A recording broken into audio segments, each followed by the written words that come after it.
నమస్తే పెద్దపల్లి జిల్లా ప్రజలారా, మీరు చూస్తున్నది నిరుద్యోగి న్యూస్. నేను మీ రామశోక్. ఇలా పొద్దుగాల జిల్లా వార్తలు చూద్దాం. మరి సాక్షి దినపత్రికల ఎట్లాంటి వార్తలు రాశారో చూద్దాం. ఇక పెద్దపల్లి జిల్లా వార్తలు తీసుకుంటే, ఇక పాలకులకు పదవి గండం. మరి ఎక్కడ పాలకుల పదవి గండం? బల్దియా చైర్పర్సన్లను భయపెడుతున్న అవిశ్వాసం. నేడు సుల్తానాబాద్ 16న మంతడిలోని బల పరీక్షలు. రామగుండం మేయర్ పదవికి పొంచి ఉన్న ముప్పు. ఆసక్తి రేపుతున్న జిల్లా రాజకీయాలు.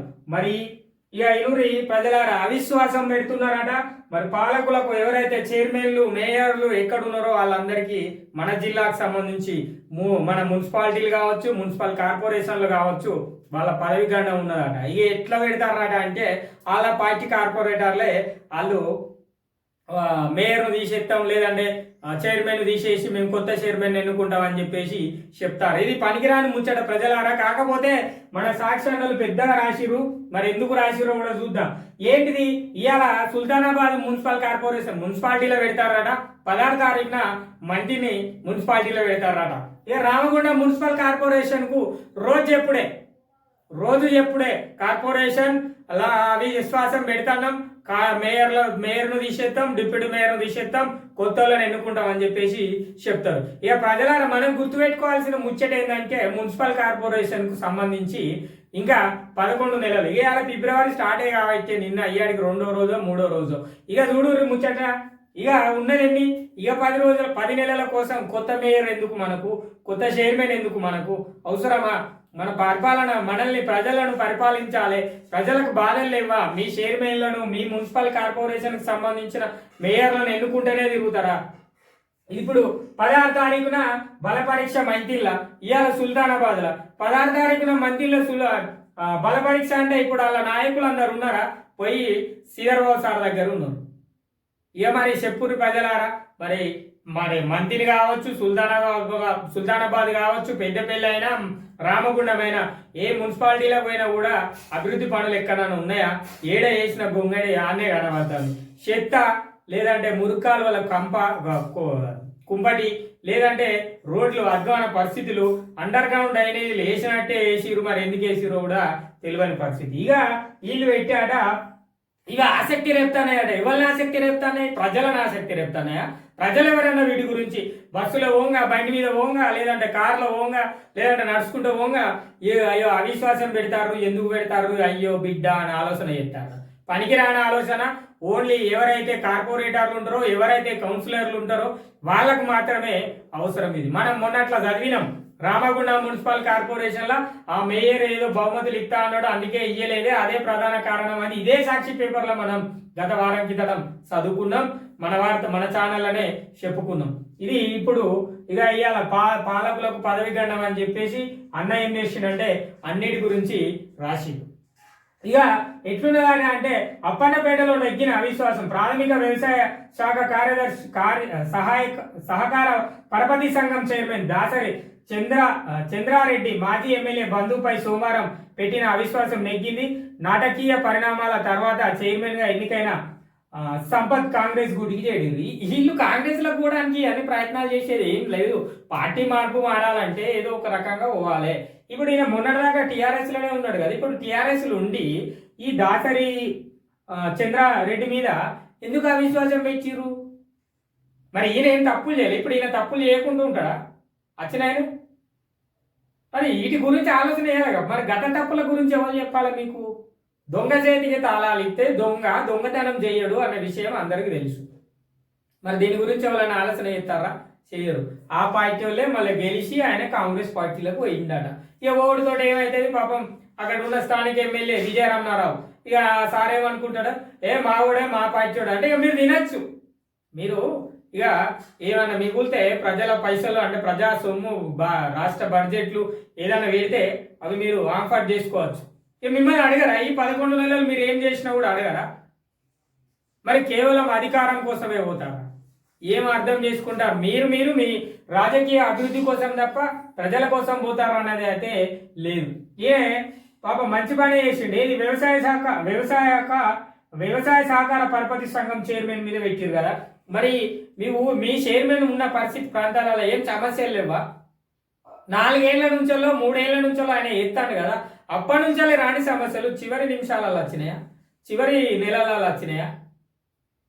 మరి ప్రజలారా మనం గుర్తుపెట్టుకోవాల్సింది ఏంటంటే మున్సిపల్ కార్పొరేషన్లు కానీ మున్సిపాలిటీల చైర్మన్ పదవి కాలం 5 సంవత్సరాలు. అంటే 4 సంవత్సరాలు గడిచిపోయింది. 4 సంవత్సరాలు ఒక నెల గడిచిపోయింది. ఇంకా ఉన్నాయి 10 నెలలు. ఈ 10 నెలల్లే వీళ్ళు ఏం పనులు చేయరు కానీ 4 ఏళ్ళు మస్తు చేసిర్రా మనకు. మరి అప్పుడు ఎందుకు ఆ పార్టీకి సంబంధించిన కార్పొరేటర్లు కావచ్చు, కౌన్సిలర్లు కావచ్చు ప్రశ్నించలే వాళ్ళని? ఇప్పుడు ఎందుకు లాస్ట్ నిమిషంలో ప్రశ్నిస్తారు? అంటే చివరి రోజులలో ఎందుకు ప్రశ్నించాల్సి వస్తుంది అంటే మనం అర్థం చేసుకోవాలి. వాళ్ళ అభివృద్ధి కోసం తప్ప మన కోసం, మన పాలన కోసం ఏమి చేయరు. ఎలక్షన్లని ఒక 3 నెలలు నోటిఫికేషన్ అని చెప్పేసి పాలన పరిపాలన అంతా పక్కన పెట్టిరు. ఇక మళ్ళీ ఇప్పుడు అవిశ్వాసం అని ఇది ఒక 3 నెలలు గడుపుతారు. అంటే ప్రజా పరిపాలన గాడి దప్పుతుంది, మున్సిపల్ కార్పొరేషన్ల పరిపాలన అనేది గాడి దప్పుతుంది. ఇది కన్ఫామ్ గా మనం ప్రజలందరము అర్థం చేసుకోవాల్సిన ముచ్చట. దీనికి ఇక చెప్పుడు నేడు సుల్తానాబాద్ లా ముత్యాల సునీత బీఆర్ఎస్ పైన సొంత పార్టీతో పాటు కాంగ్రెస్ కౌన్సిలర్లు ఇప్పటికే కలెక్టర్కు అవిశ్వాసం. సొంత పార్టీ వాళ్ళు ఎందుకు పెడతారు? ఇప్పుడు మీరు చూడు, సుల్తానాబాద్ లో కూడా సొంత పార్టీకి సంబంధించిన వాళ్ళే అవిశ్వాసం పెట్టి గెలిచి మళ్ళీ కాంగ్రెస్ లో పోతారు. అంటే వీళ్ళ ప్రస్తుతం ఉన్న చైర్మన్ తప్పు చేసిన అన్నట్టే. అంటే వీళ్ళకి ఫస్ట్ నుంచే వాటా ఉన్నది అన్నట్టే మనం అర్థం చేసుకోవాలి. అంటే ఎవరి వాటాలు వాళ్ళకి అందుతానే అన్నట్టే. కాకపోతే ఇక్కడ ఏంటంటే ఇంకా ఎక్కువ పోతే ఎక్కువ పైసలు వస్తాయన్న ఆలోచన ఇది అంతే. ఇక 16న మంత్రిలో పెడతారు. 13 మంది ఉండగా ఇద్దరే కాంగ్రెస్ వాళ్ళు ఉండే మరి మంత్రిలా 13 స్థానాలలో కౌన్సిలర్ స్థానాలలో. ఇక మిగతా 11 మంది వాళ్ళే ఉండే. మళ్ళీ వాళ్ళే పోయి వాళ్ళ చైర్మన్ మీద అవిశ్వాసం పెడతారన్నమాట 16 తారీఖు. ఇక పెడితే ఏమవుతుంది? ఒకవేళ అవిశ్వాసంలో వాళ్ళు ఓడిపోయారు అనుకో, మీరు అధికారంలోకి ఏం చేస్తారు? మీరు అధికారంలోకి వచ్చి మీరు నేర్చుకున్న వరకు ఎన్ని నెలలు పడుతుంది? సుల్తానాబాద్లో అవిశ్వాసం పెట్టిన వాళ్ళైనా, పెద్దపల్లిలో పెట్టేటోళ్ళైనా, రామగుండం మున్సిపల్ కార్పొరేషన్లో పెట్టేటోళ్ళైనా, ఇక మంత్రిలో పెట్టేటోళ్ళైనా, ఎవరైనా కౌన్సిలర్లు కావచ్చు, కార్పొరేటర్లు కాదు, దేనికోసం అవిశ్వాస తీర్మానం పెడతారు? నా నిరుద్యోగి న్యూస్ ఛానల్ ద్వారా, మన ఛానల్ ద్వారా ఈ నాయకులందరిని అడుగుదాం. మీరు గతంలో 4 సంవత్సరాలు పరిపాలించిన వాళ్ళు కరెక్ట్ గా పరిపాలన చేయలేదు అన్న విషయం పైన మీరు పెడుతున్నాము అని చెప్తే మరి మీకు ముందే తెలుసు కదా, అప్పుడు ఎందుకు అవిశ్వాసం పెట్టలేదు? ఈ లాస్ట్ 10 నెలలు ఎందుకు అవిశ్వాసం పెడతారు? అంటే రాష్ట్ర ప్రభుత్వం కాంగ్రెస్ గనుక మీరు ఖచ్చితంగా బీఆర్ఎస్ పార్టీ నుంచి కాంగ్రెస్ లోకి పోవాలి గనుక మీరు ఇట్లా అవిశ్వాసం పెడుతున్నారు. అది మేము అర్థం చేసుకునేది ఇదే నిజం. అర్థం చేసుకోవడం కాదు, ఇదే నిజం. పెద్దపల్లి ప్రజలారా మనందరం, జిల్లా ప్రజలారా మనందరం ఆలోచించాల్సింది ఇదే నిజం. ఎవరైతే వాళ్ళ అభివృద్ధి కోసమే. ఇక్కడ జరిగేది ఏమీ లేదు. పుట్ట శైలజ కనుక చైర్మన్ నుంచి తొలగిపోయి కొత్త చైర్మన్ వస్తే అక్కడ శైలజ అక్కకి ఏమైనా ప్రాబ్లం జరుగుతుందా, సమస్యలు ఎదురైతాయా, లేదంటే మిగతా వాళ్ళకి ఏమైనా సమస్యలు ఎదురైతాయా? ఏం ఎదురవు, వాళ్ళు చేయాల్సినవి చేసిరు, అయిపోయింది. ఇప్పుడు ఇక్కడ రామగుండం కార్పొరేషన్ లో కొత్త మేయర్ని ఎన్నుకుంటే మరి కొత్త మేయర్ వచ్చి ఏం చేస్తాడు? ఆయన వ్యవస్థను తెలుసుకోవడానికే 2-3 నెలల సమయం పడుతుంది. అప్పటికి ఉన్న పుణ్యకాలం కాస్త అయిపోతుంది. దానివల్ల మీకు ఏం లాభం జరిగిందో తెలుసుకోవాలి. నాయకులకు మాత్రమే లాభం జరుగుతుంది, ఇక్కడ ప్రజలకు ఎలాంటి లాభం అనేది జరగదు. మరి కాంగ్రెస్ పార్టీ పెద్దలు, నాయకులు, సీనియర్లు మన జిల్లా నుంచి చాలా మంది ఉన్నారు.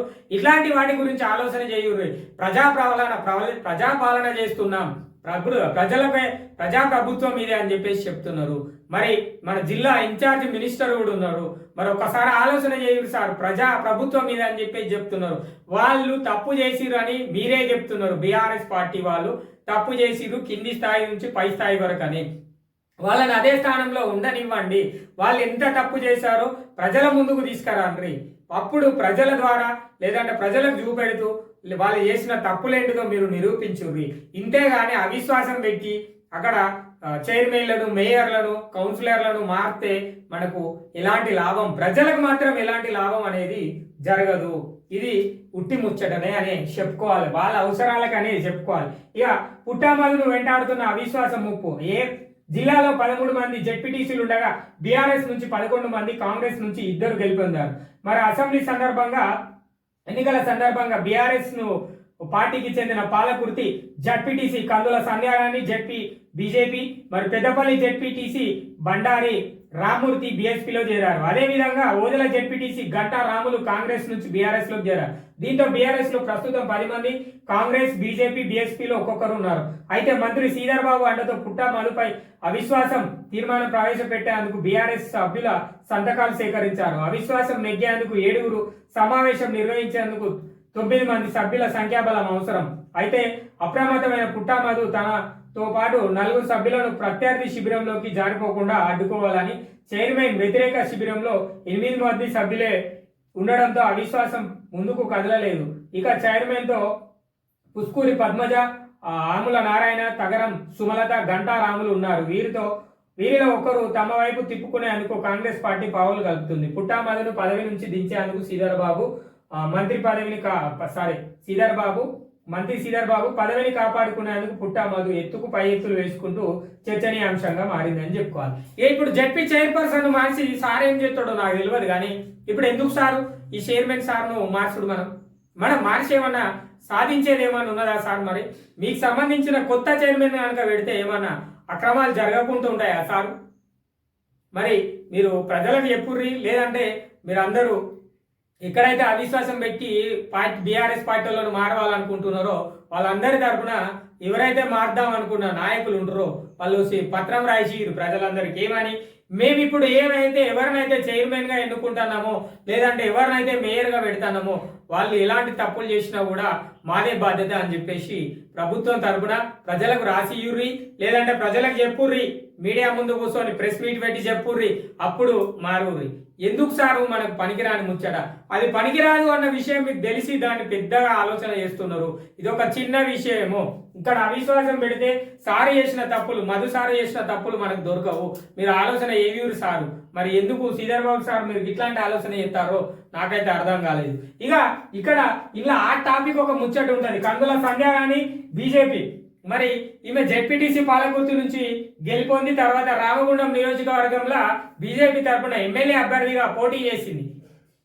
మరి అక్క గెలవలేదు, కానీ కొన్ని సందర్భాలలో ఇక్కడ గెలిచే ప్రయత్నాలు కూడా కనబడ్డట్టే చెప్పుకోవాలి రామగుండం నియోజకవర్గంలో. ఇప్పుడు ఈ అవిశ్వాసం కనుక పెడితే హాట్ టాపిక్ అయ్యేది కూడా ఈ అక్కనే చెప్పుకోవాలి మనం. ఎందుకు ఈ అక్క అవుతుంది అంటే బీజేపీ నుంచి వెళ్ళి ఒక్కొక్కతే ఉన్నది, తర్వాత బీఎస్పీ నుంచి వెళ్ళి ఇంకొక అన్న ఉన్నాడు. వీళ్ళిద్దరే హాట్ టాపిక్ గా మారే అవకాశాలు కూడా ఉంటాయి. అప్పుడు ఎట్లుండదో కూడా ఆలోచన చేయొచ్చు. మరి అక్క గతంలో బీఆర్ఎస్ పార్టీలో పనిచేసింది, మరి ఈ అన్న బీఎస్పీలకు పోయిండు, మరి ఆ అన్న కూడా బీఆర్ఎస్ లోనే పనిచేసి బీఎస్పీలకు పోయినట్టున్నది. మరి చూడాలి ఎట్లా మారుతుందో ఏం మారుతుందో చూడాలి. జడ్పీ చైర్పర్సన్ ఎవరిని వరించబోతుందో కూడా ఆలోచన చేయాలి. మరి ఎవరికైనా కొత్త వాళ్ళకి ఏమైనా అవకాశం ఇచ్చిరో మరి సారు ఎట్లుంటుందో చూడాలి. మరి కాంగ్రెస్ వాళ్ళు ఎట్లా చేతారో కూడా చూసే ప్రయత్నం చేద్దాం. ఇక పెద్దపల్లి మున్సిపాలిటీలో 36 వార్డులు ఉంటాయనట. 24 సీట్లు బీఆర్ఎస్, 5 స్థానాలు కాంగ్రెస్, 2 బీజేపీ, మరో 2 ఎంఐఎం. వీళ్ళు కూడా అవిశ్వాసం పెట్టి ఏం చేస్తారు? మాజీ ఎమ్మెల్యే దాసరి మనోహర్ సార్ వల్ల కోడలు వాళ్ళే కదా చైర్మన్. మరి ఆమె తీసేసి వాళ్ళు కొత్త చైర్మన్ పెడతారు, వాళ్ళు పోయి కాంగ్రెస్లో కలుగుతారు. దీనివల్ల పెద్దపల్లి బాగా అభివృద్ధి చెందుతుంది. ఇక్కడ చైర్మన్ వల్ల పెద్దపల్లి జిల్లా అభివృద్ధి చెందుతుంది. ఇక మంత్రిలో అయితే మంత్రిని అభివృద్ధి చెందుతుంది. మరి కొత్త చైర్మన్ వచ్చినాక సుల్తానాబాద్లో అయితే సుల్తానాబాద్ కూడా ఫుల్ అభివృద్ధి చెంది రాష్ట్రంలోనే మొట్టమొదటి అభివృద్ధి మున్సిపల్ జిల్లా ఏది అంటే పెద్దపల్లి అని చెప్తారు. ఇట్లా మారుతారు అన్నట్టు. ఇప్పుడు చైర్మన్లు కనుక మేయర్లు కనుక కొత్తగా మారితే రాష్ట్రంలోనే అభివృద్ధి చెందిన జిల్లా ఏదంటే పెద్దపల్లి జిల్లా అని చెప్తారు. ఫస్ట్ సమస్యలు ఎక్కడ ఉన్నాయో చూడురు సార్. మీరు సమస్యల గురించి ఆలోచన చేయురి అంటే ఆ పార్టీలోనే వాళ్ళతో వెక్కించి వాళ్ళని దింపి మనం చేసేది ఏం లేదు. ఇప్పుడు కేసీఆర్ సార్ ప్రభుత్వం పడిపోతే మీ ప్రభుత్వం ఏర్పాటు చేసిర్రు, మరి వాళ్ళు ఏమైనా చేస్తారా? మొత్తుకుంటారా తప్ప చేసేది ఏమి ఉండదు సార్. వీళ్ళు కూడా అంతే తప్ప ఏం చేయరు సార్. ఆలోచన ఏవురు శ్రీధర్బాబు సార్. ఇక Ramagundam special attraction in Ramagundam Peddapalli district. ఎందుకు అంటే ఇదే మున్సిపల్ కార్పొరేషన్ కాబట్టి మన జిల్లాలో పెద్దది ఏది అంటే రామగుండం మున్సిపాలిటీ అనే చెప్పుకోవాలి. ఇక దీంట్లో కార్పొరేషన్ల 50 డివిజన్లు 18 మంది వాళ్ళు, 11 మంది కాంగ్రెస్ వాళ్ళు, బీజేపీ వాళ్ళు 6, ఫార్వర్డ్ బ్లాక్ నుంచి 9 మంది స్వతంత్రం. ఇలా అందరు కలిసి చేసేది ఏం లేదు. పాపం మేయర్ సార్ నుండి డిప్యూటీ మేయర్ సార్ దించుదామంటారు. ఇక ఈ వీళ్ళు ఏం చేస్తారంటే ఆ సార్ వస్తాడు, ఈ సార్ వస్తాడు, మాట్లాడతాడు, ఇక మేము ఏం కాదు మాకు అనుకుంటారు. ఈ మళ్ళా చల్లబడ్డారు. మన భాషలోనే మాట్లాడుతున్నా. చల్లబడ్డారు అంటే సైలెంట్గా ఉన్నారు. ఎందుకు మరి వీళ్ళు ఒక వారం మొత్తం ఏం చెప్తారంటే రామగుండంలో గమ్మత్ జరుగుతుంది. ప్రజలారా ఇనూరి, రామగుండ ప్రజలారా, పెద్దపల్లి జిల్లా ప్రజల, రామగుండంలో జరిగే గమ్మత్ ఏంటంటే మున్సిపల్ కార్పొరేషన్లో అవిశ్వాసం పెడతానం అని అన్ని పత్రికల్లో ఒక రోజు వస్తుంది. మళ్ళీ అయిపోయినాక ఆ వార్త మళ్ళీ ఒక వారంలో కనబడుతుంది, మళ్ళీ ఒక పత్రికలో కనబడుతుంది. అవిశ్వాసం పెడతానం ఈసారి వస్తాడు మాట్లాడతాడు అని చెప్పేసి చెప్తారు. ఇది ఒక గమ్మత్ ముచ్చట. ఇక పాపం మేయర్ సార్కు, డిప్యూటీ మేయర్ సార్కు జరిగేది ఏంటంటే భయం అవుతుంది. ఎక్కడ అవిశ్వాసం నా మీద పెడతారో, మరి నేను ఎక్కడ ఓడిపోతానో, ఏమవుతుందో నా పరిస్థితి అని వాళ్ళ ఆలోచనలో పడతారు. పడ్డానికి ఏమవుతుంది, వెంటనే మున్సిపాలిటీలో ఉన్న పనులు అంటే వాళ్ళు నిన్ననో మొన్ననో మనం ఏదో పత్రికలో మన సాక్షిలే చదివినాం, వేతనాలు కూడా ఇయ్యలేని పరిస్థితులు ఉన్నది రామగుండం మున్సిపల్ కార్పొరేషన్ అని పత్రికలు రాసిరు. మనమేం చెప్తలేం, మనమేం సృష్టించి చెప్తలేం వీళ్ళ మీద. ఇక ఇట్లుంటది. ఇక సార్ ఏం చేస్తాడంటే సార్ పెద్ద సార్ దగ్గరికి పోయి అటు తిరుగుతా అంటాడు.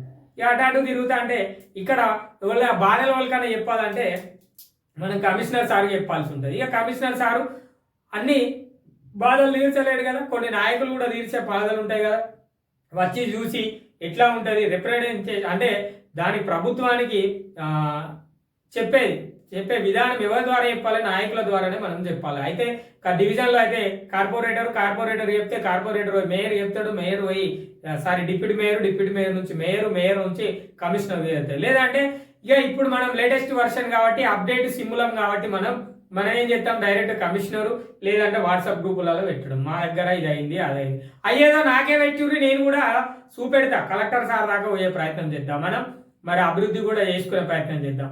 ఇట్లా జరుగుతాయి. ఇది రామగుండంలో జరిగే గమ్మత్ ముచ్చట. ఇదంతా పాలకులకు పదవి గండం, ఏ గండం లేదు, తయారు చేసే గండం. ఇది అట్టిగా రాజకీయ నాయకుల అభివృద్ధికి పునాదులే అని చెప్పుకోవాలి.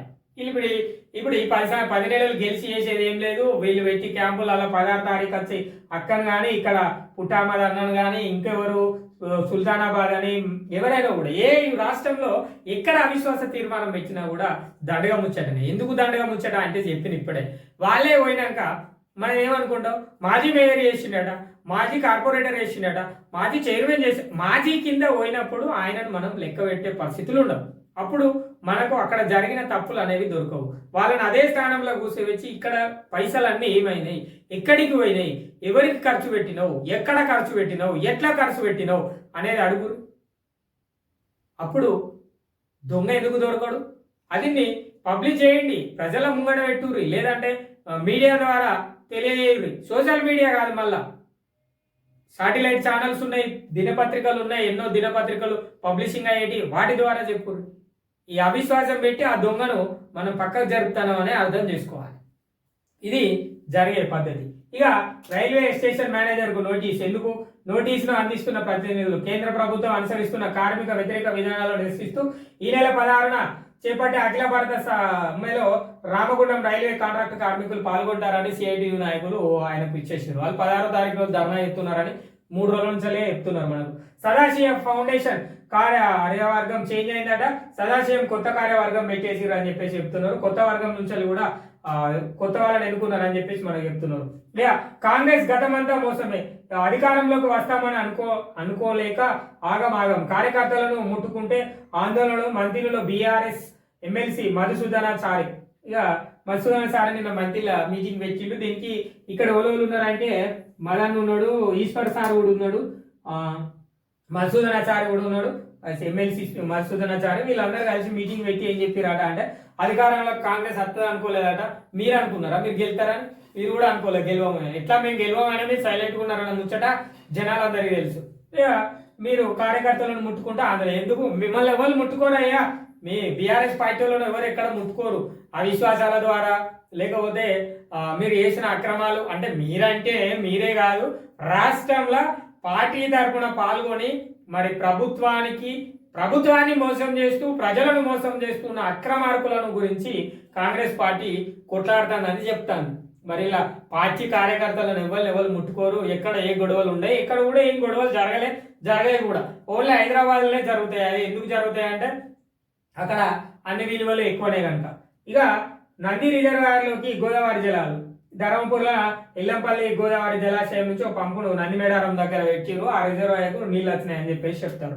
ఇక సమ్మక్ జాతర సొమ్ము నీటిపాలు ఎక్కడ జాతర వినాలి. ఇక లోతట్టు ప్రాంతంలోని జాతర ప్రాంగణం లోతట్టు ప్రాంతంలోనే ఉంటది. మరి మేడారం జాతర గోదావరి కనులు ఉన్న గోదావరి బ్రిడ్జి దగ్గర ఉన్న సమ్మక్క జాతర లోతట్టు ప్రాంతంలోనే ఉంటది. అదే రామగుండం అభివృద్ధి అదే కనబడతలేదా అభివృద్ధి? మరి ప్రజలకు చెప్పాల్సిన అవసరం లేదు, మీరు బాగా అభివృద్ధి చేసిర్రు. రామగుండం మున్సిపల్ కార్పొరేషన్ గత 10 సంవత్సరాల నుంచి చాలా అభివృద్ధి చేసిర్రు. అందుకనే సమ్మక్క సారలమ్మ గద్దెలు గోదావరి బ్రిడ్జి దగ్గర లోతట్టు ప్రాంతంలో ఉన్నాయి. ఆడ బాగా నీళ్లు కనుక వచ్చేది ఉంటే సమ్మక్క సారలమ్మ గద్దెలు మునుగాలే. అదే మరి మున్సిపల్ కార్పొరేషన్ అభివృద్ధి. నేను ఉల్టా చెప్తాను ప్రజలారా, మీరు వేరే అర్థం చేసుకోవాలి. ఇది ముచ్చట. మునుగుడమే అభివృద్ధి.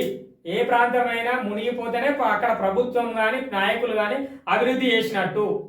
ఇది మనం అర్థం చేసుకోవాలి. రాష్ట్రం అంతా ఇట్లనే ఉన్నది. ఇక ప్రస్తుతం మనం అటు ఇటు జన సంచారంలో చేస్తున్న జనాలకే ఇట్లున్నది. 2 సంవత్సరాలకు ఒకసారి చేసుకునే జాతర పాపం ఆ వనదేవతలు ఆ దేవులకు లోతట్టు ప్రాంతం ఉంచకపోతే పై స్థాయిలో ఉంచుతారా ఎక్కడన్నా? ఏం క్వశ్చన్ అడిగిరు సాక్షిగా? ఇట్లాంటి క్వశ్చన్లు అడగద్దు, ప్రజలకు చెప్పొద్దు. ఇట్లాంటి క్వశ్చన్లను ప్రభుత్వాలను అడగొద్దు, ప్రతిపక్షాలను అడగొద్దు. పాపం ఈ విలేకరు నాకు తెలియక రాసినట్టు ఉన్నది. ఇట్లా వేయద్దు. తాత్కాలిక ఏర్పాట్లపైన భక్తుల పెదవి విరుపు, ప్రత్యేక నిధులు కేటాయించి శాశ్వత కట్టడాలు చేపట్టాలి. గోదావరి నది పర్యాటక క్షేత్రంగా దిద్దిరు. పోయినసారి దిద్దిరు, మళ్ళీ ఇల్లు దిద్దుతారు. ఇక సమ్మక్క సారలమ్మ భక్తుల డిమాండ్ లోతట్టు ప్రాంతంలో ఓసిపి మట్టితో నింపాలి. నింపి ఏం చేస్తారు? చేసేది ఏం లేదు. ఇక పుష్కర ఘాట్లో కొట్టుకుపోయిన మెట్లు పోతాయి. మరి కడత కదా మెట్లు, ఇసుక మెట్లు కడితే ఉంటాయా? పోతాయి. ఇక ఎమ్మెల్యే సాబ్ ఏమో చెప్పిండు, జాతర ప్రాంగణంలో శాశ్వత ప్రతిపాదన ఏర్పాట్లు చేయాలి. నిర్లక్ష్యం చేస్తే ఊరుకునేదే లేదు. లోతట్టు ప్రాంతంలో మట్టి నింపాలి. సింగరేణి యాజమాన్యం తక్షణమే చర్యలు చేపట్టాలి. జాతర సమీపంలో పర్మనెంట్ కార్యాలయాలు నిర్మించాలి. ఇక ఎత్తుగా నిర్మిస్తే ప్రయోజనం. ఎవరిల్లు? జాతర కమిటీ అధ్యక్షులు పిన్నేటి శ్రీనివాసరెడ్డి. జాతర ప్రాంగణంలో లోతట్టు ప్రాంతంలో మట్టి పోసి ఏర్పాట్లు చేస్తే భవిష్యత్తులో సమ్మక్క సారలమ్మ భక్తులకు ఎంతో అనుకూలంగా ఉంటుందని చెప్పేసి చెప్తున్నారు. పాపం ఇప్పుడు గెలిచిన ఎమ్మెల్యే సాబ్కు తెలివే ఇటువంటి పనులు. మరి సార్ ఏం చెప్తానంటే మట్టి పోయాలి, ఖచ్చితంగా వేయాలి, చేయకపోతే మేము ఊరుకోము, మేము ఖచ్చితంగా ధర్నా చేస్తామని చెప్పేసి చెప్తాను. సార్ కరెక్టే చెప్తాడు, ఎమ్మెల్యే గారు కరెక్ట్ గానే చెప్తాడు. రామగుండం నియోజకవర్గ ఎమ్మెల్యే మక్కాన్ సింగ్ రాజ్ ఠాకూర్ గారు కరెక్ట్ గానే చెప్తున్నారు. మట్టి పోయాలి. సింగరేణి కానీ, ఆర్ఎఫ్సిఎల్ కానీ, లేదంటే బీఫవర్ థర్మల్ ప్లాంట్ కానీ, ఎన్టీపీసీ కానీ ఎవరో ఒక సౌజన్యంతో ఖచ్చితంగా అభివృద్ధి చేయాలి. మరి గతంలో అన్న మొన్ననే చెప్పిండు, ఇక్కడ వచ్చిన సింగరేణి నిధులన్నీ తీసుకుపోయి వేరే జిల్లాల పెట్టిరు అని. ఇప్పుడు మా నిధులను మేమే వాడుకుంటాం. కరెక్ట్ గానే చెప్తున్నారు. అప్పుడు సింగరేణికి ఈ చెప్పాల్సిన అధికారం మరి ఉంది. మేము ఈ ప్రాంతాన్ని అభివృద్ధి చేస్తామని చెప్తే అందుకే మేము డబ్బులు ఇస్తున్నామని చెప్పాలి. కానీ మీరు ఈ ప్రాంతం పేరు చెప్పి పక్క ప్రాంతంలో పక్క జిల్లాలలో అభివృద్ధికి పైసలుగా ఇచ్చారు. మన నిధులు మరి ఎక్కడికో వెళ్ళిపోయినాయి. మరి ఎందుకు సమ్మక్క సారలమ్మ లోతట్టు ప్రాంతంలోకి పోయిందో కూడా ఆలోచన చేయాలి. మరి ఇప్పుడున్న ప్రభుత్వం ఏం చెప్తుందో కూడా చూడాలి. మరి మున్సిపల్ కార్పొరేషన్ ఎక్కడికి పోతుంది? అన్ని సింగరేణి ఎత్తది, లేదంటే ఎన్టీపీసీ ఎత్తది, వీళ్ళే ఎత్తారు. మరి మన మున్సిపల్ కార్పొరేషన్ ఎక్కడ అభివృద్ధి చేస్తుంది? ఏ ప్రాంతంలో అభివృద్ధి చేస్తుంది? అది కూడా అడుగు అన్న ఎమ్మెల్యే గారు. మరి ఆ మున్సిపల్ కార్పొరేషన్ కూడా ఎక్కడ అభివృద్ధి చేస్తుందో కూడా దయచేసి అడగండి. మరి కొన్ని ప్రాంతాలలో మీరు అన్ని తిరిగే సమయం లేదు కనుక చెప్తున్నా మీకు కూడా మా యొక్క నిరుద్యోగి న్యూస్ ఛానల్ ద్వారా ఎమ్మెల్యే గారికి ఒక విన్నపం చెప్పేది ఏంటంటే, అన్న ప్రతి డివిజన్లో పరిస్థితి ఒక అగమ్య గోచరంగా ఉందనే చెప్పుకోవాలి. ఎందుకంటే సరిహద్దు డివిజన్లు అని చెప్పేసి చాలా ప్రాంతాలలో రోడ్లు ఆ మధ్యలో దవ్వేసి వదిలేసిరు. మరి కొన్ని ప్రాంతాలలో అండర్ గ్రౌండ్ డ్రైనేజ్ పరిస్థితులు బాగాలేవు. కొన్ని డివిజన్లకు పోతే రోడ్ల మీద దవ్వే వదిలేసిరు. అన్న మీకు ఉదాహరణ చెప్పాల్సింది ఒక్కటే అన్న, మీరు మేదర్ బస్తీ నుంచి కళ్యాణనగర్ వెళ్లే దారి కనబడుతుంది. కూరగాయల మార్కెట్ వెనుక వైపున ఉండే కాలువ కనబడుతుంది. ఇది మేజర్ గా కనబడేటి అన్న. ఇక అదే విధంగా రాబోయే రోజుల్లో వర్షాకాలం వస్తే టూ ఇంక్లైన్ మోరీ అదే టూరింగ్ లైన్ రైల్వే బ్రిడ్జ్ అది కూడా అట్లనే ఉంటదన్న. మీరు వీటిపైన కొంచెం ప్రత్యేక దృష్టి పెట్టాలి. ఇప్పుడు ప్రస్తుతానికైతే సమ్మక్క సారలమ్మ జాతర రాబోయే 21వ తారీఖు రోజు నుంచే ప్రారంభం కనుక ఈ లోతట్టు ప్రాంతాన్ని ఇప్పుడు ఏం చేస్తారో మాకైతే తెలియదన్న. మున్సిపాలిటీ వాళ్ళు ఎట్లా చేస్తారో మీరు దయచేసి దాని మీద ప్రత్యేక చొరవ పెట్టి ఆ పుష్కర ఘాట్ల ఏర్పాటు, లైటింగ్ సిస్టమ్ ఇంకా ఏదైనా ఉంటే వాటిని అన్నింటినీ మీరు దగ్గరుండి ఏర్పాటు చేయండి అన్న. ఈసారి కనుక మీరు దగ్గరుండి ఏర్పాటు చేస్తే గతంలో జరిగిన తప్పులేంటియో పూర్తి స్థాయిగా మీకు అందుతాయి. మా ఛానల్ ద్వారా కూడా ప్రతిరోజు ఎమ్మెల్యే గారికి, మరి కమిషనర్ గారికి, తర్వాత కలెక్టర్ గారికి మా ఛానల్ ద్వారా రామగుండం నియోజకవర్గం అనే కాదు పెద్దపల్లి జిల్లాలో ఉన్న సమస్యల పైన అన్నింటినీ మీ దృష్టికి తీసుకొచ్చే ప్రయత్నం చేస్తున్నాం. ఖచ్చితంగా మీ దృష్టికి తీసుకొస్తామన్నా. ఇవన్నీ మీరు ముందు రాబోయే రోజుల్లో ఖచ్చితంగా చేపట్టాలి. ఇది గత ప్రభుత్వం చేస్తున్న పని. మీరు చూడొచ్చు, ఆడికి పోతే గద్దెల కాడ కనబడుతుంది, గద్దెలు కిందికుంటే రోడ్డు హైట్ లో కనబడుతుంది. మనం చూడొచ్చు ఇట్లా కిందికి దిగి పోయే అవకాశాలు ఉంటాయి. లో లెవెల్ బ్రిడ్జ్ టైప్ గా మారిపోయింది సమ్మక్క సారలమ్మ గద్దెలు. ఇది ఈ పెద్దపల్లి జిల్లా వార్తలు. ఇది గుర్తుంచుకోండి ప్రజలారా, పెద్దపల్లి జిల్లా ప్రజలారా. మన ఛానల్ నెంబరు ఆ డిస్ప్లేలో కనబడుతుంది. మీరు చూస్తున్న వీడియో కింద ఆ నంబర్కు మీరు వాట్సాప్ ద్వారా వీడియో తీసి సమస్యలను పంపించుర్రి. మనం అధికారుల దృష్టికి తీసుకుపోయి మన జిల్లాను అభివృద్ధి బాటలో పయనింపజేద్దాం. ఇది ఈరోజు పెద్దపల్లి జిల్లా వార్తలు.